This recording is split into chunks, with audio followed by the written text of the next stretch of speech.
Buenas noches, vamos a explicar el punto 3 sobre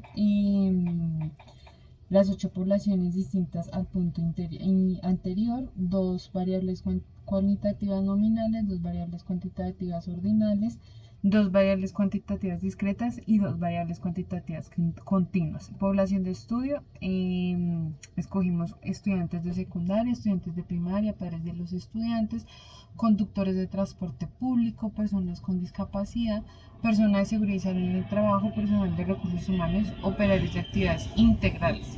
La variable cualitativa nominal, escogemos que tipo de sangre, A, B o positivo o negativo.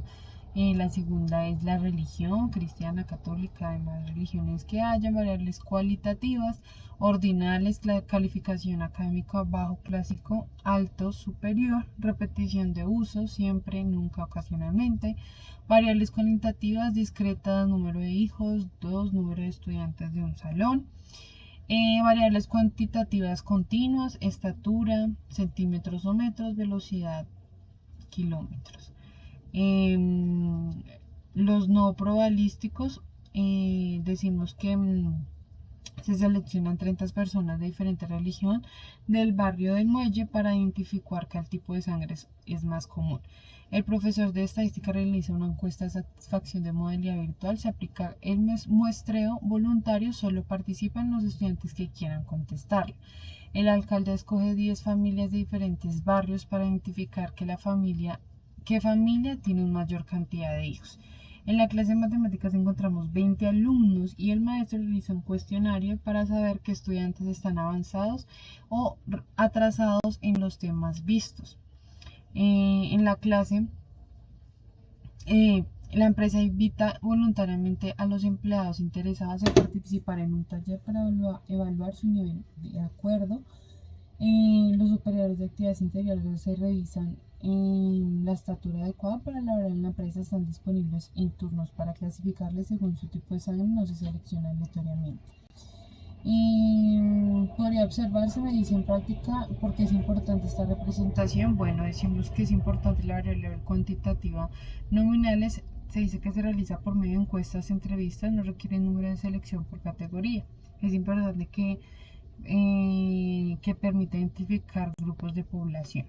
Variable cualitativa ordinales, se mide con escalas ordenadas, los participantes seleccionan la mejor opción, también están categorías jerárquicas, mala, regular, buena, excelente. Es importante para medir las opciones y perfecciones, ayuda al orden de compras en tendencias. La variable cuantitativa discreta se obtiene mediante un conteo número de veces que ocurre un evento de personas, objetos, se registran con números enteros. Es importante porque permite analizar frecuencia y comportamientos repetitivos. Variables cuantitativas continuas es aquella variable que puede tomar cualquier valor numérico dentro de un intervalo o colección de intervalos. Es importante porque nos permite tener análisis más profundos. Bueno, esto es la explicación sobre el punto 3. Hablamos sobre las variables y las diferentes variables que podemos encontrar, las cuales pues nos ayudan a nosotros a tener una estadística en lo que nosotros queremos realizar, sabiendo que pues todo tiene una población. Muchas gracias. Hola, cordial saludo. Mi nombre es Gina Gutiérrez y a continuación estaré explicando la respuesta de nuestro punto número 5 de nuestra actividad técnica de muestreo y tamaño de muestra. El punto 5 nos dice, explique el paso a paso necesario para determinar el valor de Z que es correspondiente a un nivel de confianza del 90% y ejemplifíquelo por medio de una gráfica. Para un nivel de confianza del 90%, el valor crítico Z correspondiente es más o menos 1.645, obtenido a partir de la distribución normal estándar. Ese valor establece los límites, que contiene el 90% del área bajo la curva normal, dejando un 10% total en las colas, 5% en cada extremo. Desde la perspectiva de la probabilidad clásica, este nivel de confianza indica que si se repitiera el proceso de muestreo en un gran número de veces, en aproximadamente el 90% de los intervalos construidos, la media probacional verdadera quedaría contenida dentro del rango definido por la media muestral, más o menos 1.645 veces el error estándar. Solo el 10% restante, la media real, caería fuera de estos límites. Para obtener el valor Z se utiliza la función de distribución acumulada de la normal estándar. En este caso, como el intervalo es bilateral, se divide el 10% de error de las dos colas simétricas del 5%. Luego se identifican las tablas o mediante un software estadístico el valor Z cuyo acumulado es 0.95, es decir, 1 o 0.05, dando como resultado Z 1.645. Este valor es fundamental en la construcción de intervalos de confianza. Ahora bien, vamos a ver un poco de la tabla o la gráfica, mejor dicho. En la gráfica se puede observar claramente este proceso de curva representa la distribución normal estándar. La parte central está sombreada o resaltada mostrando el 90% del área. Total, bajo la curva, a los lados quedan dos zonas muy pequeñas que representan el 5% en cada cola. En el eje horizontal aparecen marcados los valores menos 1.645 y en el lado positivo 1.645, que son los puntos donde comienza y termina el intervalo de confianza. Entre estos dos valores se muestra la mayor parte de distribución, lo que visualmente demuestra por qué los límites encierran el 90% de la probabilidad. Ver la gráfica ayuda porque estos límites encierran el 90% de la probabilidad. Ver la gráfica ayuda a entender que estamos tomando la región donde se concentra la mayor proporción de valores posibles y que los extremos, las colas, representan casos menos frecuentes. En términos prácticos, esto significa que se repitiera mi muestreo muchas veces. En el 90% de los casos, la media real de la población quedaría dentro del intervalo que construyó usando este valor Z. Este proceso se basa en la probabilidad clásica y en la simetría de la distribución normal, lo que permite hacer estimaciones confiables sobre la población a partir de mis datos muestrales. Muchas gracias por su atención. Voy a hablar sobre un caso en particular donde nos hablan sobre el transporte masivo, el cual moviliza y nos dan una cifra de 150.000 usuarios actualmente, y donde nos piden determinar qué proporción de usuarios cuentan con una tarjeta personalizada.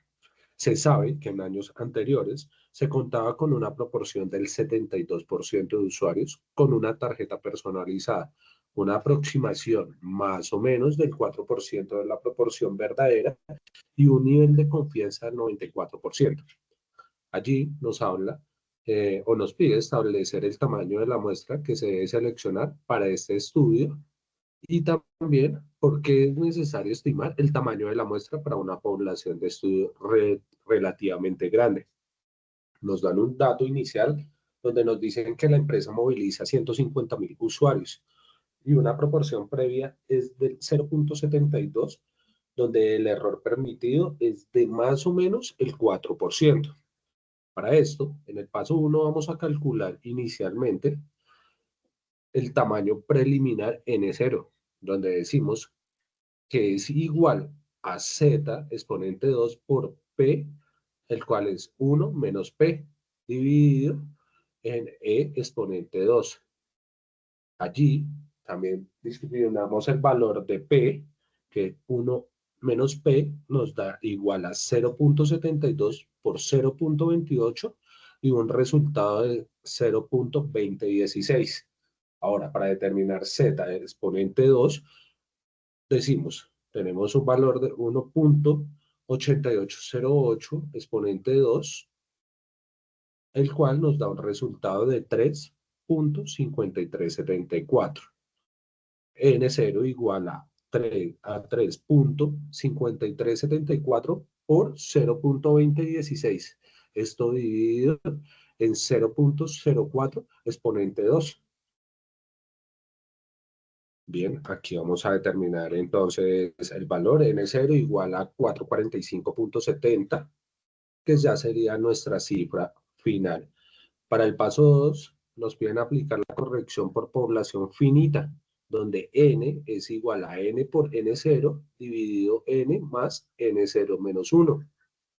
N igual a 150.000, que son los pasajeros, por 445.70, el cual dividimos en la cantidad de 150.000 más 445.70 menos 1, donde hallamos el valor de n igual a 445.02.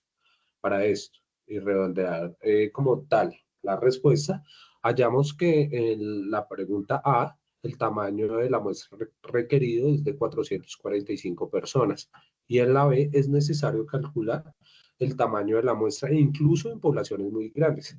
Hallamos el porqué, donde permite o nos permitiría controlar el nivel de presión mediante el margen de error, asegurar que el nivel de confianza se cumpla, evitar usar más recursos de los necesarios y la corrección por población finita ajusta a un tamaño real requerido cuando el valor n es conocido. En pocas palabras, el tamaño de la muestra hace posible obtener resultados confiables, representativos y eficaces.